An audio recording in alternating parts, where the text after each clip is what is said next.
Very good day to my students. Today, I would like to continue with the chapter Chemical Bonding and Molecular Structure. This is my video lesson 4, and I will complete this chapter today. In this chapter, I will be basically discussing about four topics, that is, molecular orbital diagrams,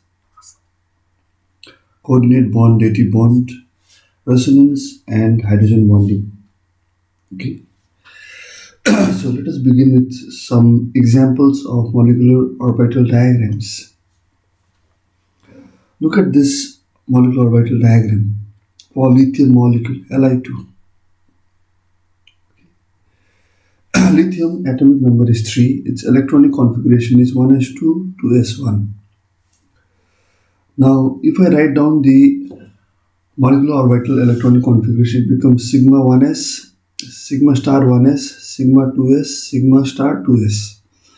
Now lithium, an atom of lithium has total 3 electrons, so total 3 plus 3 will make us how many electrons? 6 electrons. So these 6 electrons are to be accommodated in the molecular orbital electronic configuration. So 2 over here, 2 over here, and 2 over here. So we have got 2 electrons here in the 1s orbital, another 2 electrons in the 1s2 orbital, and the remaining 2 electrons in the 2s sigma 2s orbital. Okay, that makes it total 6 electrons. This one is anti-bonding molecular orbital, but this one and this one, these are bonding molecular orbitals. So here we can calculate the bond order. Bond order is Nb minus Na divided by 2, where Nb stands for number of electrons in the bonding molecular orbitals minus number of electrons in the anti-bonding molecular orbitals divided by 2. So number of electrons in the bonding is 2 plus 2, it is 4. So 4 minus number of electrons in the anti-bonding is only 2. That gives us 4 minus 2 is 2. So 2 by 2, that gives us 1. So the bond order is 1. It will be a stable molecule. Lithium molecule will be a stable molecule. And moreover, all the electrons in the molecular orbitals are paired. They are paired. So lithium molecule will be what? Will it be affected by magnetic field? Yes. Now all the electrons which you can see, all of them are paired. So lithium molecule will show diamagnetic, diamagnetic character. Diamagnetic character. So these are the things which we can discuss from the molecular orbital configuration. The first example is done. Now moving to the next example, beryllium molecule. Beryllium atomic number is 4. Its electronic configuration is of an atom is 1s2 2s2. So there are total 4 plus 4, 8 electrons to be distributed in the molecular orbitals. So over here 2 1 sigma 1s2, sigma star 1s2, sigma 2s2, sigma star 2s2, that is total 8 electrons. Okay, here keep in mind, this is the 1s orbital, this is another 1s orbital. So 1s orbitals, they are going to give you what? One molecular, one bonding, another one is anti-bonding molecular orbital. So this one is sigma 1s, this one is sigma star 1s orbital. Okay, so this 1s atomic orbital, this is atomic orbital, this is also atomic orbital. So the 1s orbitals of each beryllium atom, they have how many electrons? 2 electrons. So we also 2 electrons. Okay, so so now you can see over here there are total 1 2 3 4 5 6 7 8, total 8 electrons, but in the atom it is 4 electrons. So 1 2 3 4 electrons. So this 2 plus 2, 4 electrons are going to enter the molecular orbitals. 1, 2 over here, another 2 over here. Okay, so that is how you complete the molecular orbital diagram. Now, after you have done the molecular orbital diagram, the first thing you should always do is get the bond order. Bond order is half Nb minus Na. Okay, so number of electrons in the bonding molecular orbitals will be 2 plus 2, 4. 4 minus antibonding is also 4. So that gives us 0. So bond order is 0. So this beryllium molecule will not exist. And so therefore, if it does not exist, then there is no question of this molecule showing any magnetic behavior. Okay. Then moving to the next example of molecular orbital diagram. Okay, we have boron. Boron atomic number is 5. The electronic configuration of an atom of boron is 1s2, 2s2, 2p1. So if I add the number of electrons, it is 5.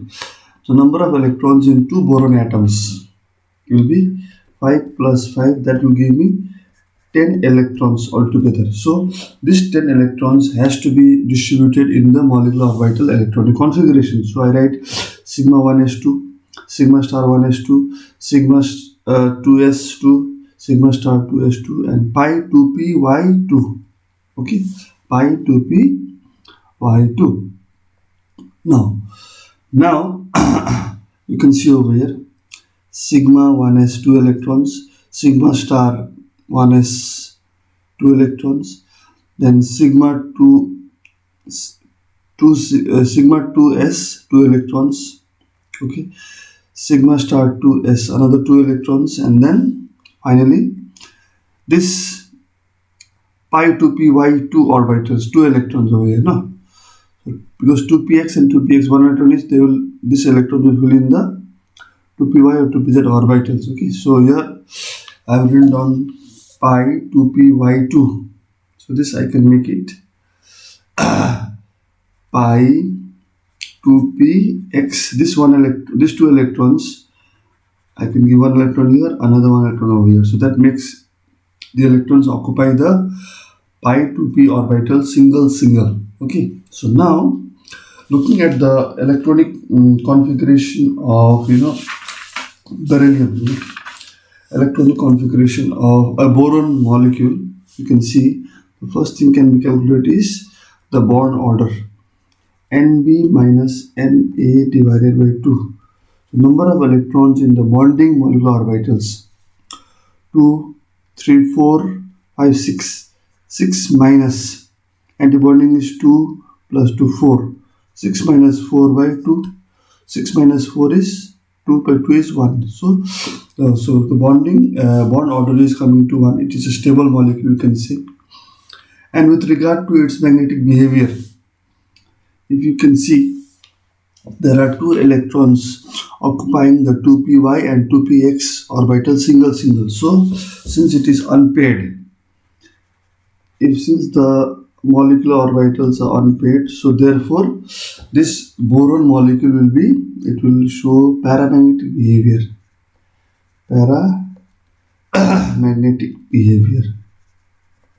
Okay, that is how you are going to draw the molecular orbital diagram of boron molecule. Now the next example is carbon molecule. Carbon molecule atomic number is 6. The electronic configuration of an atom is 1s2, 2s2, 2p2. Okay, so there are 2, 4, 6 electrons. 6 plus 6 gives us total 12 electrons to be filled in the molecular orbital electronic configuration. So here sigma 1s will have 2 electrons. You can see 2 electrons. Sigma star 1s another 2 electrons. Then sigma 2s 2 electrons. Sigma star 2s 2 electrons. Then there is pi 2py, pi 2pz 2 electrons. So here pi 2p pi 2py 2 electrons, pi 2pz 2 electrons. So if you just check the total number of electrons, 2, 4, 5, 6, 7, 8, 9, 10, 11, 12. So here I'll make 2 electrons here and 2 electrons here. So that makes it to total number of 12 electrons filled in the molecular orbitals. Okay. So immediately after writing the molecular orbital electronic configuration, it is very important for us to calculate the bond order for carbon molecule. So that comes to Nb minus Na divided by 2. So that becomes number of electrons in the bonding 2, 4, 5, 6, 7, 8. So 8 minus 2, 4, 5, 6, 7, 8. Just check. 2, 4, 5, 6, 7, 8. Oh, that's correct. 8 minus the antibonding molecular orbitals 2, 4. So 4 by 2. 8 minus 4 is 4 by 2 is 2. So the bond order for carbon molecule is 2. Okay. Now once we have got the bond order, now the next thing we have to see is whether all the orbitals, whether it is bonding or anti-bonding, they are paired or unpaired. Here we see all the orbitals, molecular orbitals contains 2 electrons, which means all of them are paired. So since all the molecular orbitals are paired, so in this situation, this pairing of electrons in the molecular orbitals, all of them are paired, then we can say that carbon molecule will show diamagnetic behavior. It will show what? It will show some diamagnetic behavior. So write down diamagnetic nature. Okay, so that was the example for drawing of molecular orbital diagrams, getting the bond order and its magnetic behavior for carbon molecule. Now moving to the next example. Okay, nitrogen molecule. The electronic configuration, the molecular orbital diagram for nitrogen molecule over here. Nitrogen atomic number is 7. It is 7. And the electronic configuration of an atom of nitrogen is 1s2, 2s2, 2p3. Total, it is having 7 electrons in an atom. So if you bring 2 atoms, it will be 5, 7, 14 electrons total. And these 14 electrons are to be filled up in the molecular orbital electronic configuration. So you can see over here in this diagram they have not drawn the 1s orbitals, atomic orbitals. Okay, 1s atomic orbitals. Okay, when 1s atomic orbitals they combine, they will give rise to sigma 1s and sigma star 1s molecular orbitals. Okay, and the 1s orbital they have 2 electrons like this. Okay, so they filled up over here. That is completing the diagram. Now 1s 2 electrons, sigma star 1s 2 electrons, sigma 2s 2 electrons, sigma star 2s electrons, pi 2py 2 electrons, pi 2pz 2 electrons, and pi sigma 2px is 2 electrons. So here the first thing you should get is bond order. Nb minus Na divided by 2. The number of electrons in the bonding molecular orbital is 2, 4, 5, 6, 7, 8, 9, 10. So it becomes 10 minus then antibonding is 2 plus 2, 4. It is coming 4, 2 plus 2 is 4 divided by 2. So 10 minus 4 is 6, 6 by 2 is 3. So nitrogen molecule, the bond order is 3. That is why nitrogen molecule has a triple bond. So that is correct. Okay, now moreover all the molecular orbitals they are containing electrons which are paired up. So since all the orbitals are having paired up electrons, so nitrogen molecule will be what? Paired up. So it will be diamagnetic.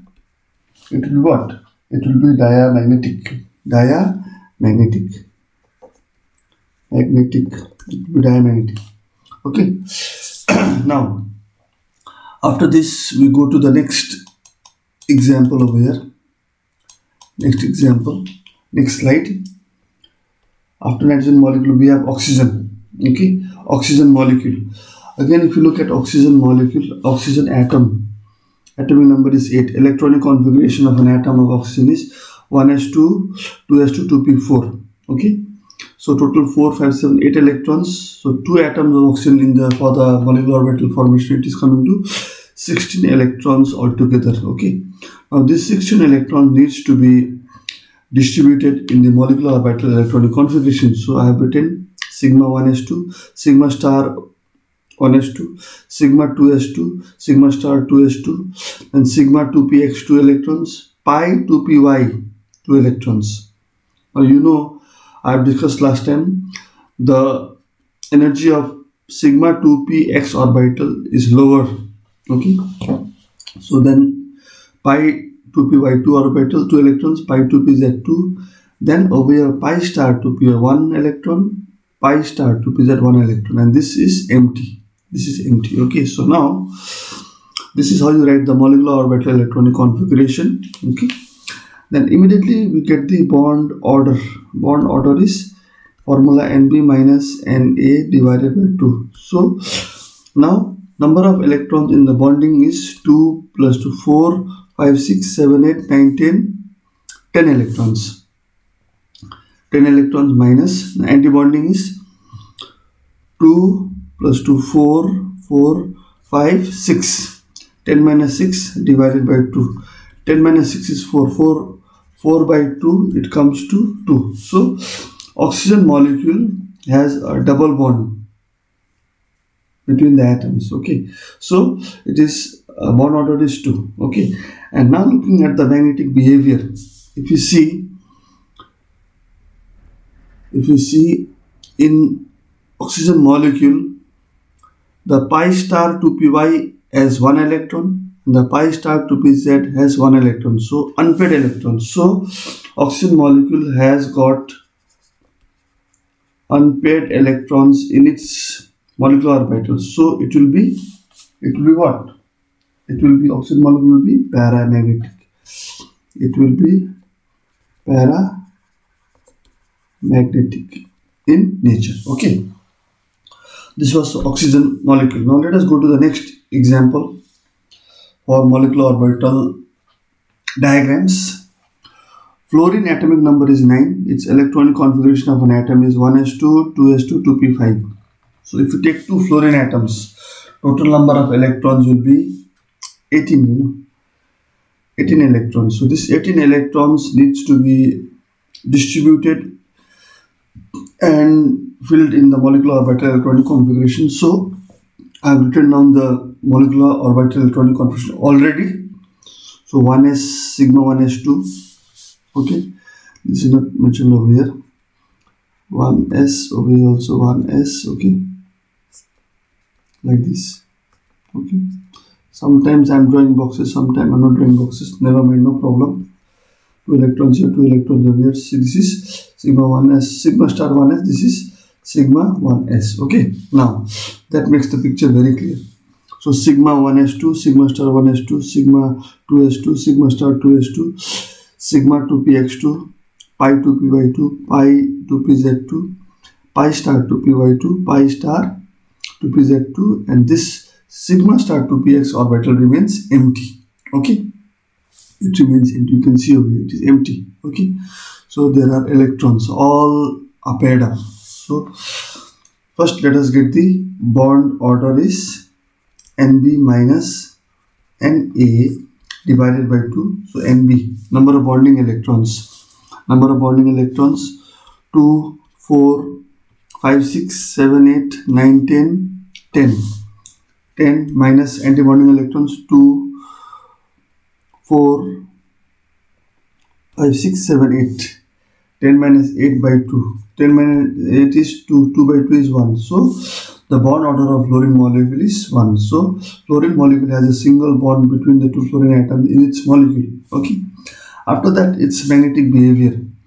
Looking at all the molecular orbitals, you see that all the molecular orbitals contains paired electrons. There is no unpaired electrons. So it is all what? Paired. P-A-I-R-E-D, paired electrons. Since all the orbitals contains paired electrons, fluorine molecule will have diamagnetic nature. It will have diamagnetic behavior or diamagnetic nature. Okay. Now let us move to the next example. Okay, the molecular orbital electronic configuration of neon molecule. Now if you look at neon atom, the atomic number is 10. The electronic configuration of an atom of neon is 1s2, 2s2, 2p6. So it is completely filled orbitals, atomic orbitals. Number of electrons is 10. For two neon atoms, it will be 20 electrons total.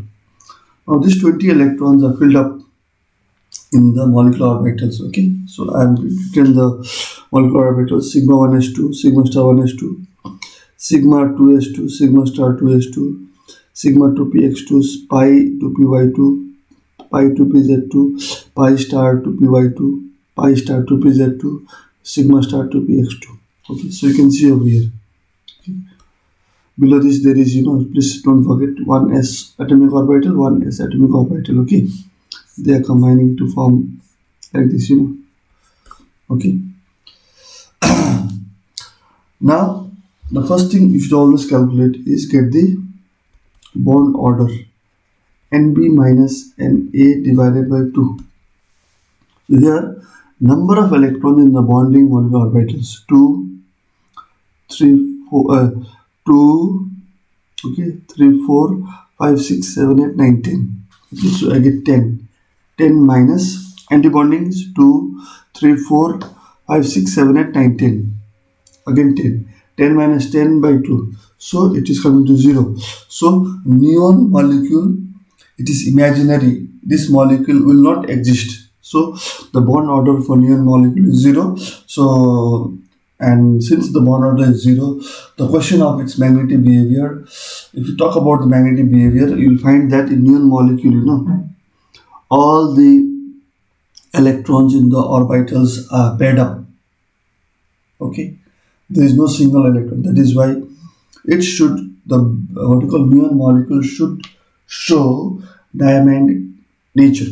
Okay, so these are few examples of the molecular orbital diagrams writing their electronic configuration. Okay, now my dear student, let us move to the next topic in this chapter,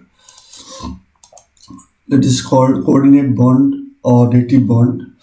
Now you must have learned in your lower classes, in class 10, what is a coordinate bond. Okay, when both the electrons from the combining atom are used to form a bond, covalent bond, then a coordinate dative bond results. Okay, so there are few examples which is required in your syllabus. The first one is formation of ammonium ion, ammonia molecule, and hydrogen ion. So this hydrogen ion does not have any electron of its own. That is why these two electrons are used to form a dative bond. Okay, that's an ammonium ion. First example. Then formation of ozone, oxygen over here plus another oxygen atom. So these electrons are used to form a dative bond with this oxygen atom. So that's an ozone molecule. Okay, ozone molecule. Then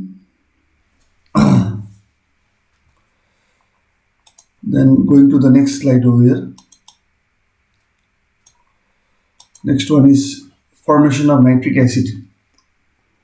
Nitric acid, the formula is HNO3, the molecular formula. Okay, so please make it a point to remember the formula in this manner: HONO2, like this, nitric acid. Okay, so actually it is HONO.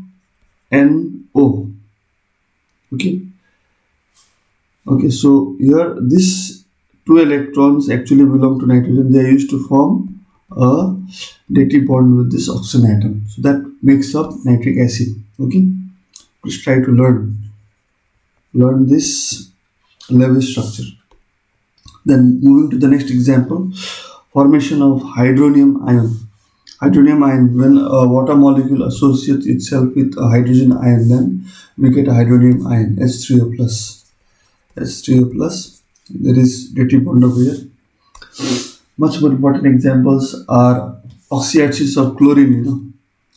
First one is chlorous acid, HOClO. Learn this way, HOClO. Next one is chloric acid, HOClO2.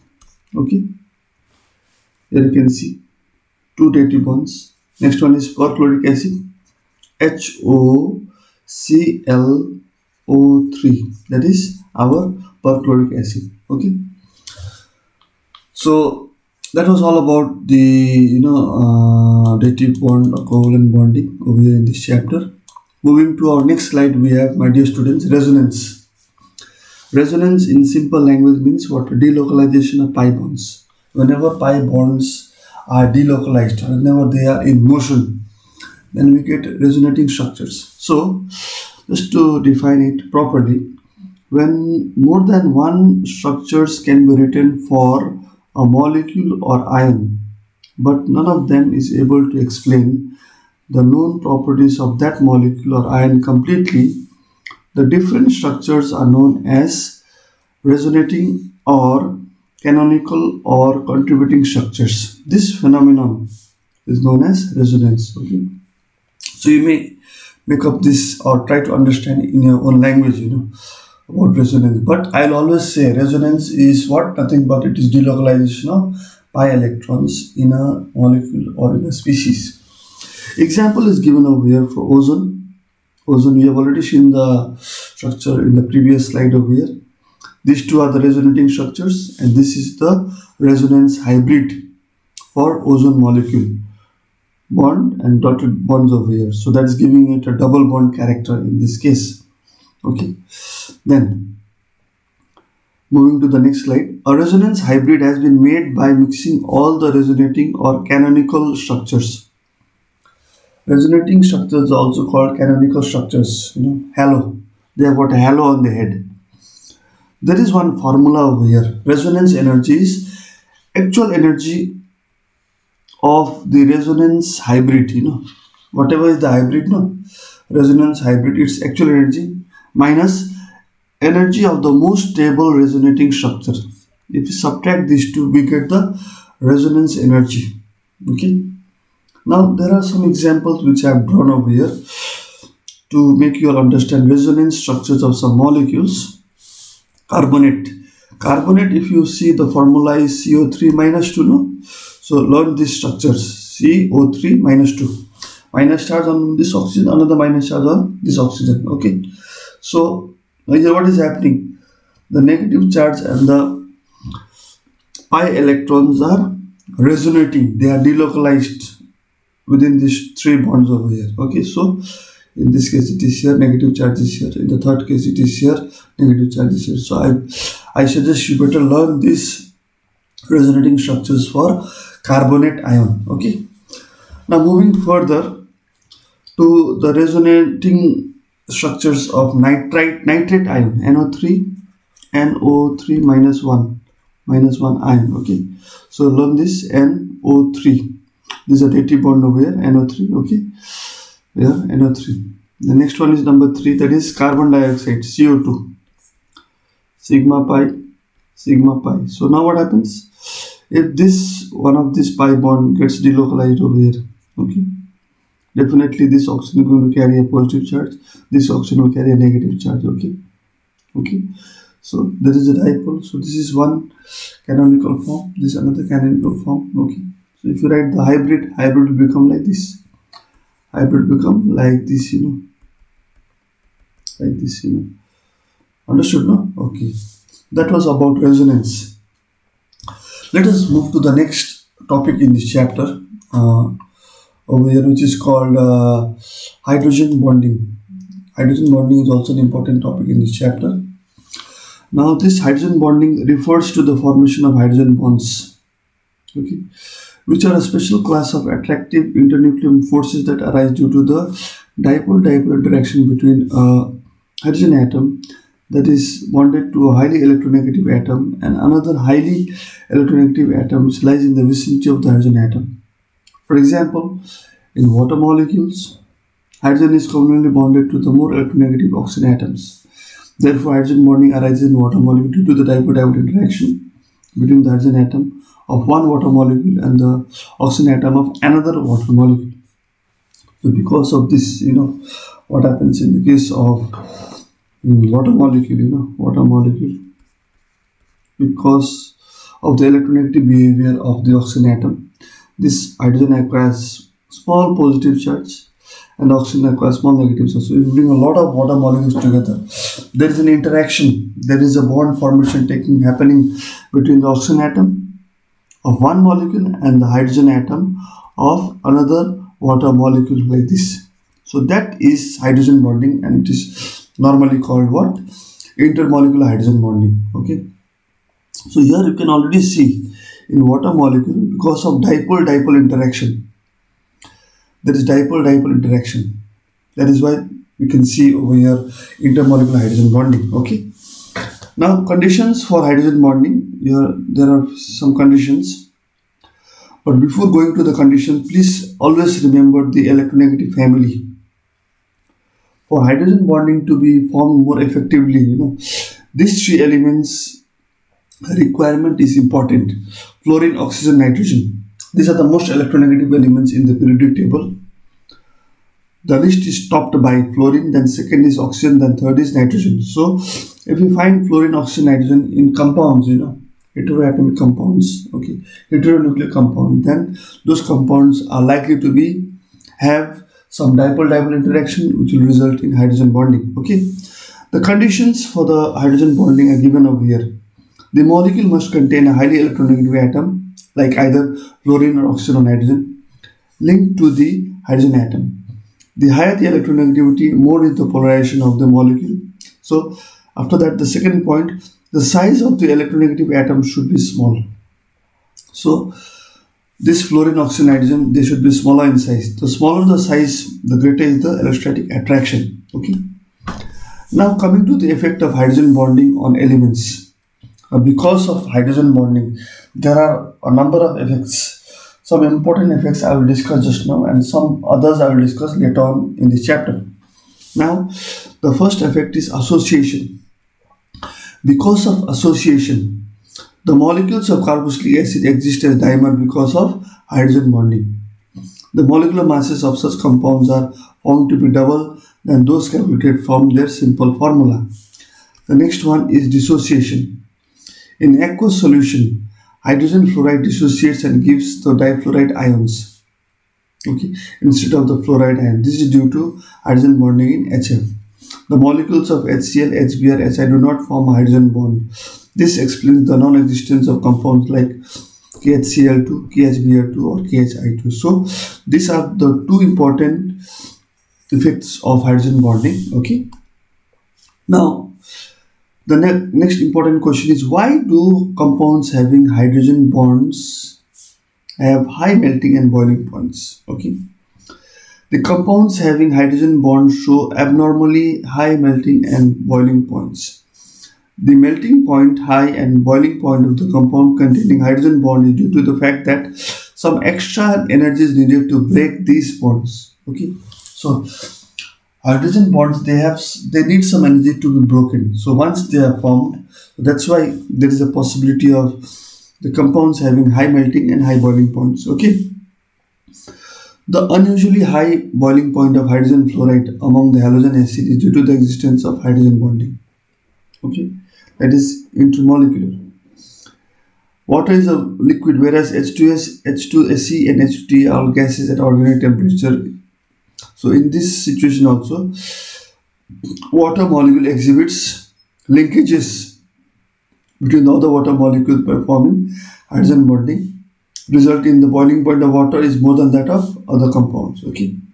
Similarly, ammonia has a higher boiling point than pH3 because there is hydrogen bonding in ammonia, but it is not possible in pH3. These are all questions over here. These are all important questions. Ethanol has a higher boiling point than diethyl ether because there is hydrogen bonding possibility in ethanol. Okay. So here some questions can be discussed. Few examples of hydrogen bonding. Let's see, the first one is hydrogen fluoride.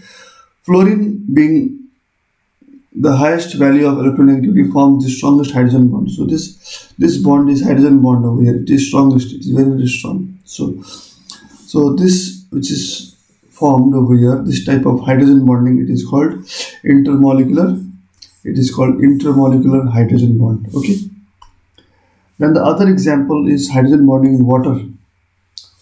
Now you can see HOH, water molecule, dipole, dipole. Here also another dipole. Okay.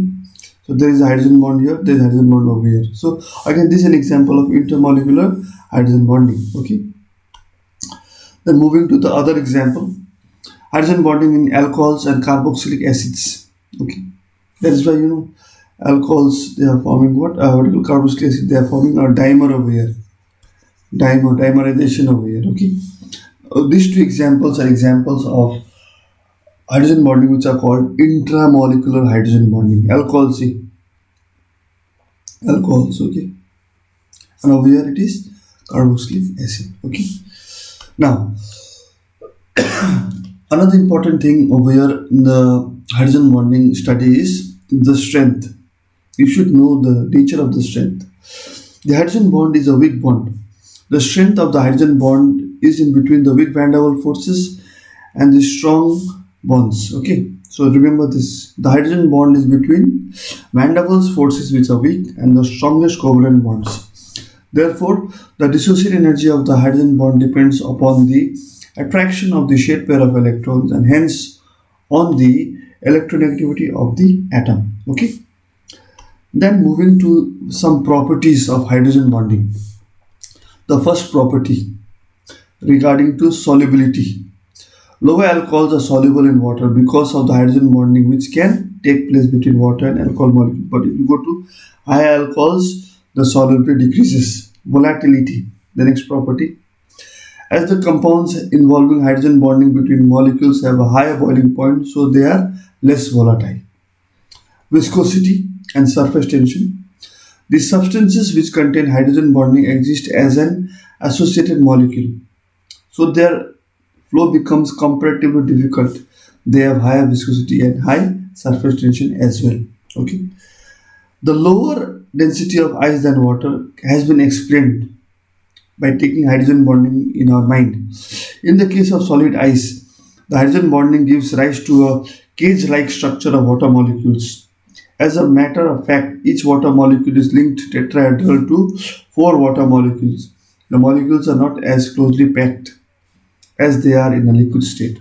So when ice melts, this cage-like structure collapses and the molecule comes closer to each other. Thus, for this same mass of water, the volume decreases and density increases. Therefore, ice has lower density than water at 273 Kelvin. That is why ice floats. So there is a density question over here to be understood. Okay. So my dear students, I have completed this chapter today, and please go through the chapter properly. This was an important chapter which is there in the syllabus. Okay. And now I would like to end my video over here. Thank you so much. Have a good day.